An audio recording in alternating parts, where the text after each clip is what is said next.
Sa kaugnay na balita, handa ngang harapin ni Senate Majority Leader Vicente Soto ang ethics complaint na inihain laban sa kaugnay ng issue ng plagiarism.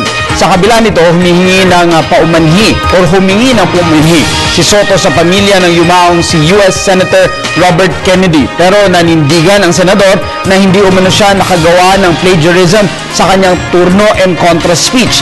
Giit ni Soto, hindi niya inangkin ang bahagi ng kanyang speech at sa halip ay binanggit umano niyang galing ito sa ilang sources. Biniging diin pa ni Soto na sa kabila ng ethics complaint laban sa kanya, hindi umano niya babaguhin ang kanyang posisyon kontra RH Bill. Ipinagtanggol naman ni Senate President Juan Ponce Enrile si Soto.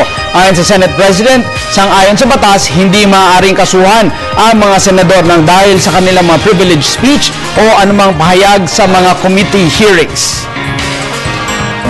What seems to be a simple case of probable misinformation has turned out to be misinterpretation and now has become a case of persecution. Hindi ko po maintindihan yung nangyayari sa obfuscation na ang dating sa akin. Imbis na sagutin yung 16 na puntos na niraise kong 3 turno ng kontra ko, yung binalik sa akin ay plagiarism. And if that's the case, let the committee do its work. And then we will submit it to a voting. That's the